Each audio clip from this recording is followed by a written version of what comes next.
Hey guys, and welcome to Pixel Cherry Ninja's channel. It's the weekend, which usually means one thing. That's right, it is time for that weekly news roundup. As always, we will begin with FPGA gaming news, the MiSTer, the Analogue Pocket, and any other FPGA gaming news out there. We'll then cover some random and retro gaming news. Now, I have made timestamps available, so use those to navigate your way around the video. Before we go further in, guys, I do have a Patreon set up for those of you that wish to further support the channel. And one final thing before we start this week's episode, don't forget to check out the sponsor of the weekly news video, MiSTer Add-ons, a family-run store that will take care of all your MiSTer needs, whether it's a full setup or just bits and bobs. Tehkan World Cup. Now, I know a lot of the viewers across the pond in the USA aren't so much into football games, or you guys call it soccer, and what you call football we call American football. But over here in UK, in London, and pretty much across Europe, we grew up playing a lot of football games. Primarily, like the ones that I played the most were Sensible Soccer and Kickoff, and I'd have to say Sensible Soccer was my favorite one. It was a lot more accessible and easier to play than Kickoff.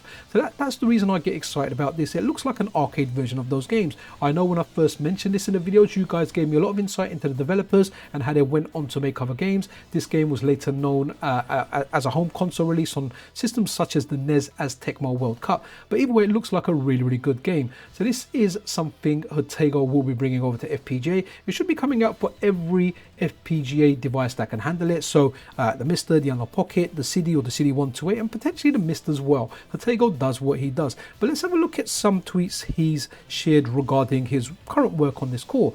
So Hotego here says, simple implementation of a watchdog hold protection in Tehkan World Cup. A circuit counts how many frames have elapsed since the last time the CPU accessed a given memory address. If more than 8 frames, a reset signal is issued and the game starts over. And you can see some diagrams in a screenshot here. Then the next tweet here says, details from Tehkan World Cup schematic work. There is a digital latch made of 2 discrete NAND gates. This is a type of circuit that I often ask about to students of electronic engineering interviews. It can be tricky, especially in an interview. So there you go, guys. If you're going for an interview and you're an electronic engineer and you're going to go and work for Hotego as one of his team members, he may ask you a question regarding, well, what's mentioned here. And a final tweet here, in this game, the circuit controls which one of the 2 CPUs gets access to the shared memory space. So, guys, Tehkan World Cup. Definitely looking forward to it. Don't get it confused with Tekken. It has nothing to do with that, even though it sounds like that. So yep, very much so looking forward to this release from Hotego and team. Hey, it's time for some pie. Who doesn't like pie? I mean, I like pie, but it does make me put on some weight, especially the amount I eat because I just can't stop. Anyway, let's get back to subject. We're now talking about Mr. Pi. So Mr. Pi Batch 2 was supposed to go live on October the 8th. There was some delays and now we're in November and it looks like it's about to hit prime time soon. We should be getting Batch 2 going live, at least based on the tweets that we're seeing from Takayuron, one of the main people behind the Mr. Pi project. So all of Batch 2 Mr. Pi boards are done being made, as are the cases. I plan to make a small video tomorrow to explain some important info about Batch 2. So okay, so that's a video to look out for. I don't think the video's out yet, and even Taki at the bottom there says I might have underestimated how busy I would be today. So guys, anyone that's after a Mr. Pi, definitely follow Takayuron over on Twitter X. Maybe sign up on Retro Remake for notifications. There's usually a time provided, so you're told it's going to go live in 12 hours, 24 hours, 48 hours, so you do know when the product goes live, so you can go out there and buy. And I do hope everyone that's after one gets one. Can't remember the quantity that they've got for Batch 2 off the top of my head. It might even be like, it's going to be at least 2,000, it might even be 4,000. I just can't remember. Right over here, Proji here asks, should the Batch 1 owners worry about the stuff explained in that important info about Batch 2, hardware changes, etc. And Taki here says, the hardware didn't change, we just added gold connectors to the SD RAM to increase board compatibility. I will talk about Batch 1 cases though. So here you go. So just kind of put your mind at rest. I've got a Batch 1, I've had no issues with it. I've run it through quite a lot of tests. I've ran demanding calls on it, and honestly, it's been absolutely hunkadory, just superb. And someone here, Rex, and they've actually asked me on some of my threads before, and I think on this one they've kind of asked on Video Game Esoterica's video tweet or a tweet regarding a video that they released, I think yesterday. So Rex here says, I've asked like 6 times and he doesn't answer me if the store has been fixed to ship to Mexico. So I guess I'm not going to try to buy anything from him anymore. I don't know why he doesn't want our money. And Taki actually addresses the issue, and Taki says it's not that simple. Many places are difficult to ship to reliably without a shipping partner, i.e. Russia, the example given. Platforms like AliExpress have their own logistics network for places that are difficult, impossible to reliably ship to. Mexico is one. So it doesn't seem like Mexico's specifically being targeted or excluded. It just seems that the logistics partner Takeuron and the MiSTer are using don't quite deliver to Mexico. I do hope this changes in the future, and I do hope the MiSTer products are more widely available and they become available on sites like AliExpress, which can deliver to Mexico based on kind of what I'm seeing here. So Rex, buddy, I hope at some point you do manage to get yourself a MiSTer. And the final look over here. Now, I kind of skipped through this video at breakfast, just kind of going through it. I'm a big fan of Ken from the YouTube channel What's Ken Making. So the tweet here reads, my MiSTer analysis video is finally out. Thanks to everyone who has patiently waited for this one. It's a bit longer than usual and that pesky day job kept getting in the way. Ken, I know about that. I hope this video answers more questions than it raises. A big shout out to Koala as well, who actually loaned his MiSTer to Ken because Ken didn't actually have one. He didn't get a review unit and he was unable to purchase one. But guys, Ken's videos are fantastic. Like when I say this guy deep dives, the guy is a damn genius, man. His videos are fantastic, and I will watch the whole thing. I just wanted to get the weekly news video done and I just kind of skipped through the video. But follow Ken over on Twitter, follow his YouTube channel. Guy's amazing, his video's amazing. And if you want a spoiler, close your ears. I'm gonna give a spoiler out. From what I saw from the video, everything's kind of positive. Like, you know, the MiSTer performs and it is a good purchase. But again, maybe someone wants to go through and watch the whole video. Hey, what the heck? I've not actually liked and retweeted this. My bad. I thought I did. Okay, cool. Yeah, definitely check that out. Remember TwinBee, guys, we mentioned it on the video before. This is something that core developer Raki is working on. Now, Raki originally wanted to get this out in October, but hey man, like a lot of us, we've got full-time work, we've got family lives, there's a lot to deal with, and Raki was unable to get this out in October, but they are intending to get this out in November, and hopefully they will do. So this is planned to release for the MiSTer, but check out the next segment after we look at this tweet, because there is some good news for other FPGA devices too. So the tweet here reads, TwinBee core notification, arcade PCBs like PCs run post when they are powered on. However, in an emulator, this isn't necessary and wastes HDL simulation time. So I need to read the assembly code and make a patch that skips some jobs to work efficiently. Again, really nice to get this insight, especially for those with some knowledge of this that can get a better understanding. And a follow-up tweet to that, now I'm checking the interaction between the GX400's sound CPU and the main CPU. Those two CPUs can share or exchange data, which makes implementing and verifying the cores a bit tricky. So TwinBee is something I'm very much looking forward to. Like I say every time, I really do like a lot of the Konami games, especially the shmups. So yeah, can't wait for this, and hopefully if there are no more delays or unforeseen circumstances, we will get this some point in the month of November. In the previous segment, I just mentioned, well, there's some good news concerning Raki, their cores, and other FPGA formats. Well, have a look at this tweet here, where Raki says, got a new platform, see if Super Locomotive will fit in here after finishing the TwinBee. So amazing. Hopefully after we get TwinBee for MiSTer, Raki can get his first release on the Analogue Pocket, and that'll be Super Locomotive. It's a game I don't really understand, but I do kind of like, if that makes sense. I tried it out and I was like, okay, this is fascinating, but I would need how to play it properly. It feels like it's a train game, but pretty sure it's got like shmup elements in there, so it's a pretty crazy game. But more so, I really hope Raki gets in the flow of developing cores for the OpenFPGA side of the Analogue Pocket, and we can see other releases such as, well, the forthcoming TwinBee, but we have Salamander, and I know that's a well sought after game, and it'll be very, very much appreciated on a device such as the Analogue Pocket. So absolutely awesome, great work Raki, super happy that you have got yourself a developer pocket. If you asked me last week, is it worth getting a dual SD-RAM setup of the MiSTer FPGA? Then honestly, in my humble opinion, I would have said no. Anything that requires dual RAM isn't really a major advantage over anything that works with a single stick of SD-RAM. However, in the last week, SRG320 has updated the SEGA Saturn cores.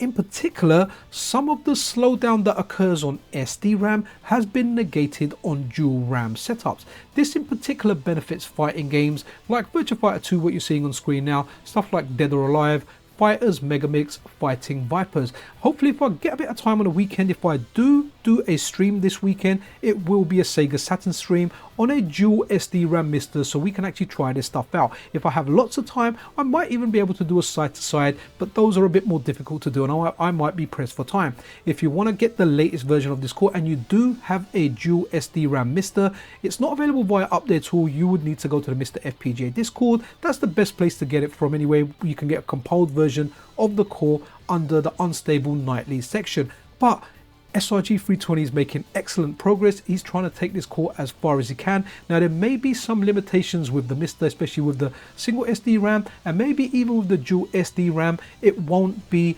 exactly 100% like original hardware on some titles, but darn man, SRG320 just keeps making progress. So for anyone wanting to play fighters, you will see significant speed improvements in the fighting games. Maybe growing up, when you got your Super Nintendo, your SNES, someone bought you a copy of Sufami Turbo. Well, the good news is this is a game that wasn't working previously, but SRG320 has pushed an update to the unstable version of the Super Nintendo core, and this time it does support Sufami Turbo, but in the notes it does say you need the combined ROM. So any Sufami Turbo players out there, rejoice. SRG320 is absolutely awesome. If there are any games that have issues on the SNES core, he's very, very diligent in getting those working. So superb work, and the SNES is just one of my favorite systems, and it's nice to see constant updates for our most beloved systems on the MiSTer FPGA.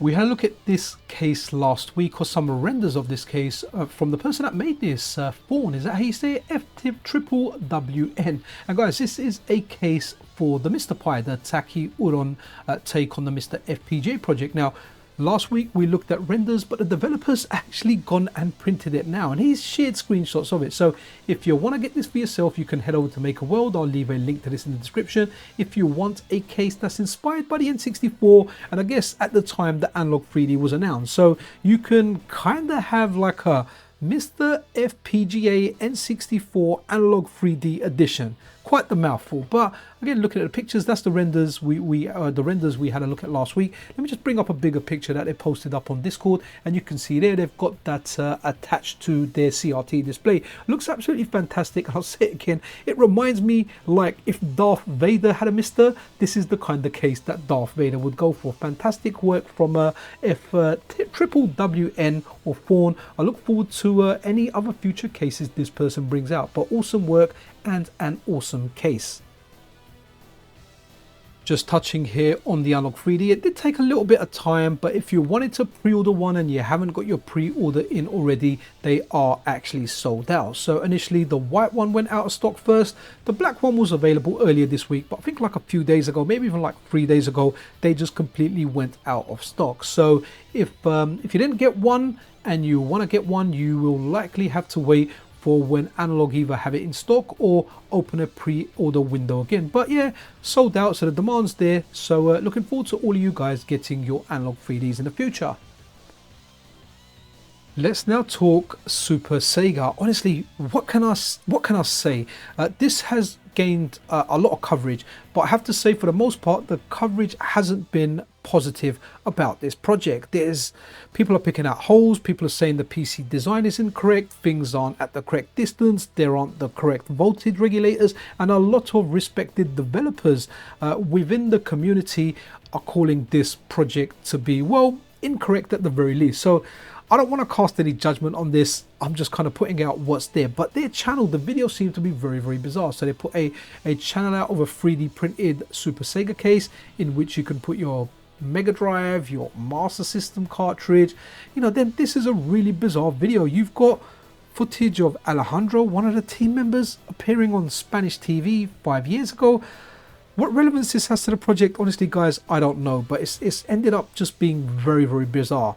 They've got a pre-order campaign open in which they take free euros, but remember that €3, when you pre-order something, you're authorizing them to take the rest of the money later, which I think is like 300, 350, 375 euros. So if you are sold on this project, just do your due diligence, guys. Be 100% sure you know what you're getting.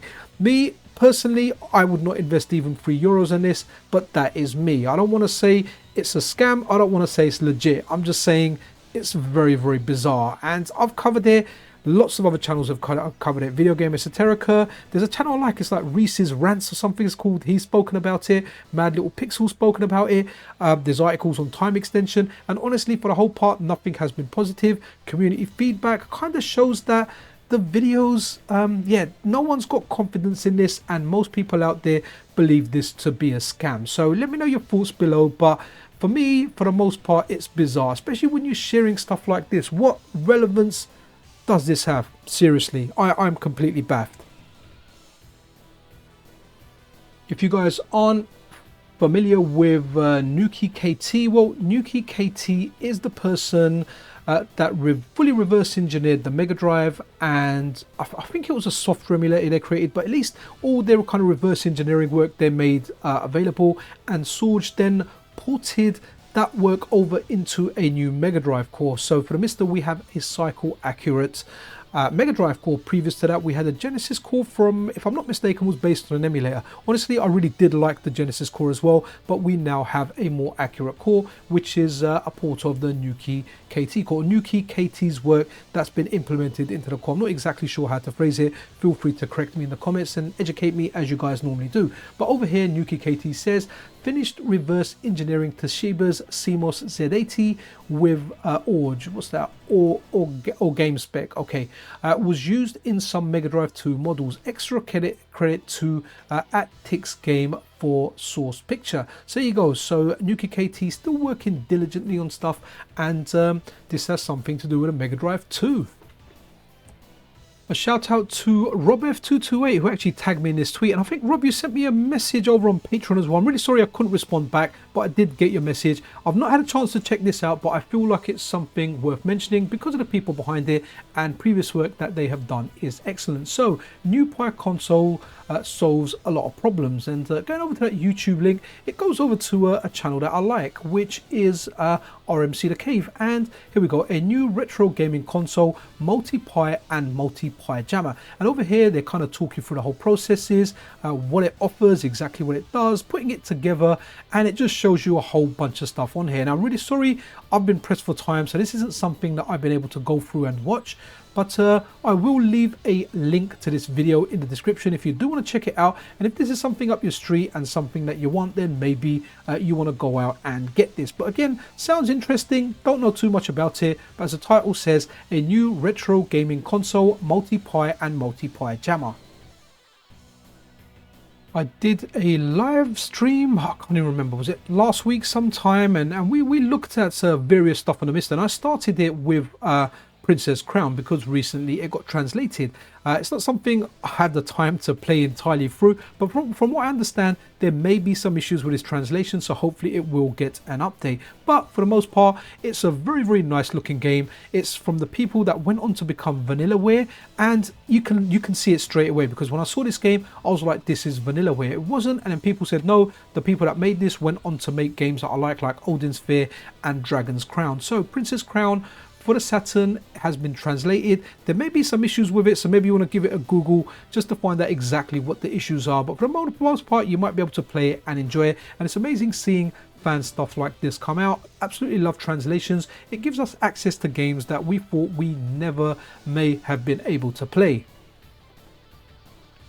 the original Super Mario Brothers game on the NES. It was a gem of a game. I remember playing it around my friend's house because where I'm the eldest sibling, my friend was the youngest sibling. He had older brothers that bought him a NES and would buy him games regularly. I guess money wasn't as much of an issue for the for the older brothers to give to the younger brothers, so we benefited from that. I remember them playing it blindfolded with their eyes closed, just to see how far they could get into the game, and for the whole part they could get quite far in the game before they lost their life. So I think this Game Boy Color kind of version Demake may be based on the Game Boy Color version of the game. I'm not exactly sure, but let's have a look at the tweets and see if more information comes to light. So Michael27, the developer here, says, I've spent the last 5 months learning Game Boy homebrew and just finished making a remake Demake of the original Super Mario Brothers game for the Game Boy Color. So I don't know if that's the NES one Demake for the Game Boy Color, because I know there was a Game Boy version out. I think it was called Super Mario Brothers Deluxe. I had it on my Game Boy Color, at least from what I remember. So this might be a NES one,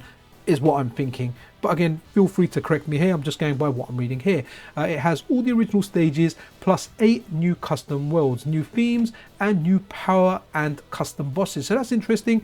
If you grew up playing the original Mario Brothers and you want it for your Game Boy Color and you want a bit of a twist on it, you know, like it says over here, the game contains the original worlds and levels from the OG game. It also contains a second quest that contains 8 additional worlds. So if you want a mix up of it, you can do that with new worlds, themes and power-ups, new bosses and more. There is also a randomizer mode, so if you want to get all this mixed up and randomized, you can do so. It's great to see fan work like this. Absolutely brilliant. Great work, Michael27, and it's a free ROM to download on via itch.io, and here you go, the source code is also available should you want to do something with this yourself. So while someone has brought like a remake Demake of the original Super Mario Brothers for the Game Boy Color, well, someone has replied on that thread saying, well, Eric here says, so cool, I'm making a Metroid 1 remake myself. Did you make the dynamic map plugin? Okay, so kind of questions here, but again, the original Metroid for the Game Boy Color, and yes, we remember that part right at the beginning of the game, right? So good stuff. Like seeing these Demakes. I enjoy playing these on like handheld devices such as even my original hardware, but more so recently on devices such as the Analogue Pocket. This is a project and a person I'm a big fan of. So this is from Dante Retro Dev.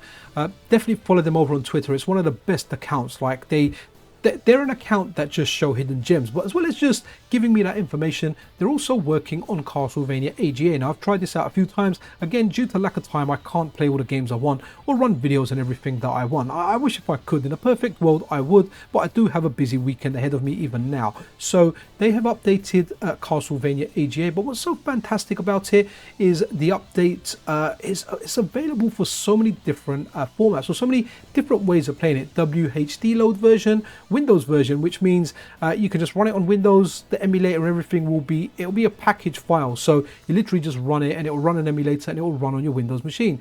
And then we've got Castlevania AGA June .iha, or is it an LHA? Castlevania AGA HDF, which you've got a hard drive image, as well as that you've got the Amaberry version for, I think that's like Amiga on like one of the Raspberry Pi machines out there. But again, Castlevania, love it. I love this version for the Amiga, and Dante Retro Dev just keeps improving on his work. So fantastic stuff. Definitely check this out if you're a Castlevania fan. If you've tried it before, update it. If you haven't tried it out before, well, then you're in for a treat. I started using Blue Sky. I created an account a while back. I don't know if it will ever surpass Twitter. I generally use Twitter, but I have got an account. So I saw this pop up on my feed there from Mark DWYZ, and this is well, we'll read it out. Hello Blue Sky, my current project is Mega Man The Rulers of Space, or Mega Man RS, a 16-bit remake of Mega Man 5 Rockman World 5 that released on the Game Boy. So this looks interesting. If you're a Mega Man fan, you might want to check this out. I leave a link to this Blue Sky post, which has a link to this video that you're seeing here.